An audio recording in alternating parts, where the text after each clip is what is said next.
Hello friends, मैं हूं धीरेन्द्र शुक्ला और स्वागत करता हूं आप सभी का हेलो धीरेन्द्र चैनल में। आज का हमारा टॉपिक है फंक्शंस ऑफ सीपीयू। हम सीपीयू के बारे में जानेंगे, सीपीयू कैसे वर्क करता है, सीपीयू के अंदर कौन कौन से भाग होते हैं, इन सभी के बारे में डिटेल में जानने वाले हैं आज। तो चलिए ज़्यादा देर ना करते हुए शुरू करते हैं।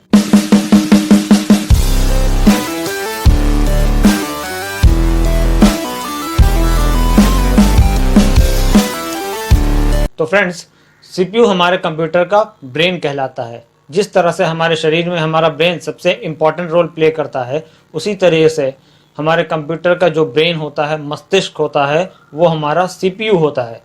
सीपीयू के अंदर डिफरेंट हार्डवेयर पार्ट्स लगे होते हैं जो मिलकर कार्य करते हैं और हमारे द्वारा दिए गए निर्देश या फिर इंस्ट्रक्शंस को प्रोसेस करके उनको सॉर्ट आउट करते हैं और आंसर को निकालकर स्क्रीन पे आउटपुट शो करते हैं। तो हमारा सीपीयू डिफरेंट ढेर सारे हार्डवेयर पार्ट से मिलकर के बना होता है, जिसके अंदर मेमोरी से लेकर प्रोसेसर और मदरबोर्ड जैसे बहुत सारी डिवाइसेस होती हैं। तो आइए जानते हैं कि वो कौन कौन सी डिवाइसेस होती हैं और सीपीयू किस तरह से वर्क करता है। तो हमारा सीपीयू को सेंट्रल प्रोसेसिंग यूनिट बोला जाता है।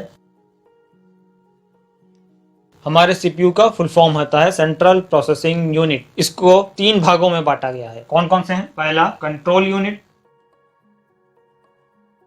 जिसे शॉर्ट में सीयू भी बोलते हैं। हमारा सीपीयू, जैसा कि मैंने आप सभी को बताया, सारी प्रोसेसिंग का कार्य करता है। अब इसके अंदर ढेर सारे डिफरेंट हार्डवेयर पार्ट्स लगे होते हैं जो मिलकर काम करते हैं। उनमें से हमारा जो सीयू या फिर कंट्रोल यूनिट होता है, वो हमारे कंप्यूटर का कंट्रोलर होता है। एक तरह से कुछ उसी प्रकार से काम करता है जिस तरह से एक होटल का मैनेजर, एक होटल के मैनेजर का कार्य होता है सभी होटल के स्टाफ से कार्य को करवाना, ना कि खुद करना। जितने भी स्टाफ मेंबर्स हैं उनसे सही से काम करवाना, जितने भी शेफ्स हैं उनसे सही से काम लेना, कितनी सब्जियां आ चुकी हैं, कितनी सब्जियां खत्म हो चुकी हैं, कितने गेस्ट आ चुके हैं, कितने रूम्स फिलअप हैं, कितने रूम्स खाली हैं, कितने वेटर्स काम कर रहे हैं, कौन आया है, कौन नहीं आया है, किसको कितनी सैलरी देनी है, इन सभी का हिसाब एक होटल के मैनेजर का काम होता है रखना। या फिर एक दूसरा उदाहरण लें तो जिस तरह से एक ठेकेदार मैसन यानी कि मिस्त्री और लेबरर से काम लेने का काम करता है, वो खुद काम नहीं करता। जो हमारा मैनेजर या फिर हमारा ठेकेदार होता है, ये दोनों सभी को निर्देश देने का काम करते हैं। इनका काम है दूसरों को समझाना कि क्या काम करना है और कैसे काम करना है। यही काम हमारा कंट्रोल यूनिट करता है। कंट्रोल यूनिट भी सीपीयू के अंदर लगे हुए डिफरेंट हार्डवेयर पार्ट्स को कंबाइन करके इंस्ट्रक्शंस देता है, समझाता है कि क्या काम करना है और कैसे काम करना है। जैसा कि इसका नाम बनाया गया है कंट्रोल यूनिट, कंट्रोल करने वाला यूनिट। ये हार्डवेयर पार्ट्स को कंट्रोल करता है और उनसे ठीक से काम करवाने का काम करता है।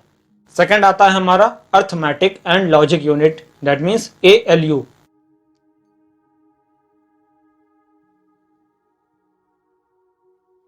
ध्यान दीजिएगा फ्रेंड्स, अर्थमेटिक की स्पेलिंग में आई कई बार लोग गलती कर देते हैं। अर्थमेटिक की स्पेलिंग ये होती है। और अर्थमेटिक एंड लॉजिक यूनिट, जैसा कि इसका भी नाम बता रहा है, अर्थमेटिक यानी अंक गणित, इसे हिंदी में अंक गणित बोलेंगे, मैथमेटिकल नहीं, अंक गणित। अंक गणित तथा लॉजिक, लॉजिक का अर्थ होता है तर्क।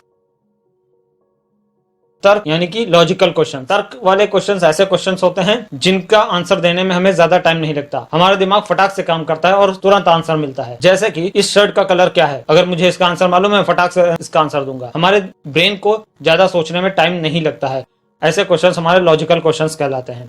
तो अंक गणित यानी कि आप मैथमेटिकल जनरल टर्म्स में कह सकते हैं, मैथमेटिकल या फिर अंकगणित से रिलेटेड क्वेश्चंस और जितने भी हमारे लॉजिकल क्वेश्चंस होते हैं, इन सभी को करने का काम होता है हमारे अर्थमेटिक एंड लॉजिक यूनिट का।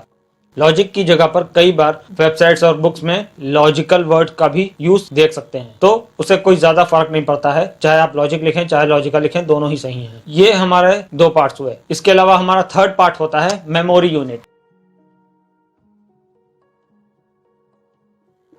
जिसे शॉर्ट में MU भी बोलते हैं।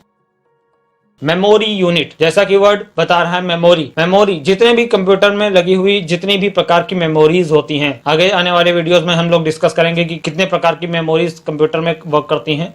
शॉर्ट में मैं अभी बता देता हूं। हमारे रजिस्टर्स होते हैं, कैश मेमोरी होती है, रैम होती है, रोम होती है और हार्ड डिस्क होती है। इसके अलावा भी डिफरेंट एक्सटर्नल मेमोरीज का भी यूज किया जाता है। फिलहाल हम आने वाली वीडियोस में उसके बारे में डिस्कशन करेंगे। अभी देख लेते हैं कि मेमोरी यूनिट का काम क्या होता है। कंप्यूटर के अंदर लगी हुई जितनी भी मेमोरीज होती हैं, सभी को एक साथ मिलाकर नाम दिया गया है मेमोरी यूनिट। सही मेमोरीज एक साथ मिलकर के स्टोरेज करने का काम करती हैं। हमारे द्वारा दिए गए निर्देश, हमारे द्वारा बनाई गई फाइल, हमारे द्वारा स्टोर किए जाने वाले डेटा को इकट्ठा करने और स्टोर करने का काम होता है हमारे मेमोरी यूनिट का। तो हमारी सभी मेमोरीज मिलकर बनाती है मेमोरी यूनिट। यहाँ पर ध्यान देने लायक एक बात और आपको बताना चाहूंगा। कई लोगों के मन में ये सवाल उठ रहा होगा यहाँ पर ये यूनिट का मतलब क्या है। कई लोगों को पता होगा लेकिन कई लोग नहीं भी जानते हैं। तो जो लोग नहीं जानते हैं उनको मैं बता देना चाहता हूँ कि यूनिट का मतलब होता है सेक्शन, भाग या फिर हिस्सा। अगर मैं यहाँ पर यूज किए गए यूनिट वर्ड की बात करूं तो हमारे सीपीयू के अंदर बहुत सारे पार्ट्स लगे होते हैं। उन पार्ट्स में से कई पार्ट्स मिलकर